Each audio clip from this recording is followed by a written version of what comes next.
Hello, my friends, and welcome to another episode of the Million Pound Mission Podcast. It's your buddy Adam, the PhD, the previously heavy dude. How's it going out there in podcast land?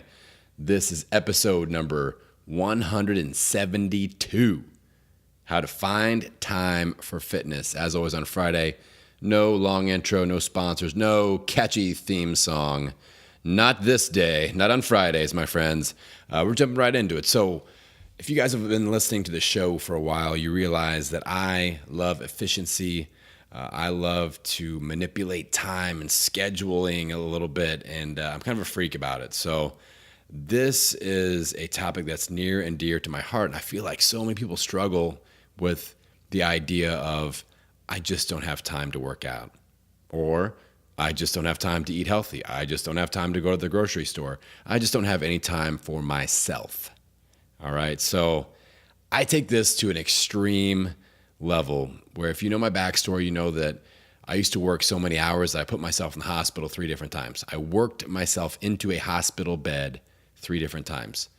And that was when I just kept on adding more and more and more stuff, more commitments, more social, commitments, more work commitments, more projects, more business ideas, more work hours, more employees, all that, more clients, and we eventually run out of steam, right? Or our body breaks down or our mind breaks down, and that's what happened to me. I ended up in the hospital from anxiety attacks, from passing out, from a lack of sleep, and I don't want you guys to end up there. And obviously that's kind of an extreme example with work, but that is something that eats up a lot of time in our schedule. So I want to use myself as an extreme example, and I'm going to give you some homework for this weekend. Now, I've been doing a little challenge with my schedule. I came up with a couple months ago. I mentioned it on a show earlier where I'm converting over to a 4-day work week. Not like Tim Ferriss' 4-hour work week, but 4-day work week is legit. I mean, that's legit. Most people go 5 days and they do a little bit on the weekend. It kind of eats and bleeds over into the weekend quite a bit, where they don't have any days where they are free from work. And with me, I track my free days. I have very strict rules about when I take free days, which I call my days off from work, my free days. And I, track those and I set goals along those lines. So with my 4-day work week, I had to shift over where you have to get more efficient. There's always some play with these sorts of situations. There's always a little bit of a give and a take, where a lot of people are going, hey, Adam, I just don't have any more damn time. Well, exactly. So we have to filter some things out. We have to get more efficient. We have to decide what is truly important.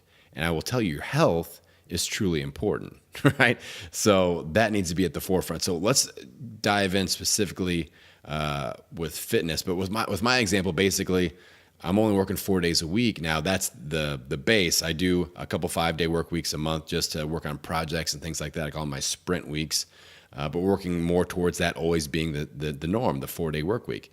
And I had to delegate some things. I had to get more efficient. I had to let some things go, where I just had to tell some people like, listen, I can't do this meeting every week or every other week because I just don't have the time to do that. I've got other things that are priority right now. Maybe it'll work back around and it'll find its way back in my schedule. Right now, I've had to turn down some interview opportunities, things like that, because I have to just think about what is the most important thing.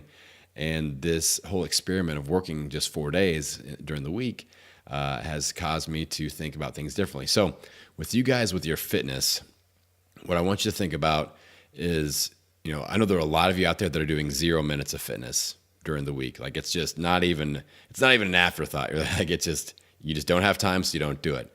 So what I want you to do is this next week. So today is Friday. If you listen to this when the podcast comes out, it's Friday. It comes out on Friday. It's 5-minute Friday. So the next week, I want you to schedule 4 15-minute workouts. All right.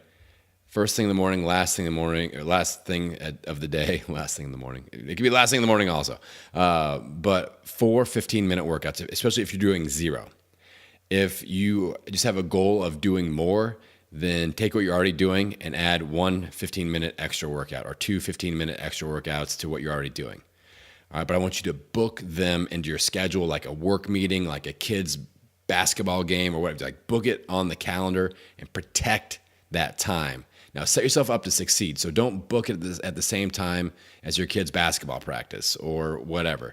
Like, hey, how about we get up 15 minutes earlier? We've got all of our workout stuff ready to go, and you've got a workout video on your phone. All you do is turn off the alarm, put on your shoes, press play, and you're working out for 15 minutes. All right?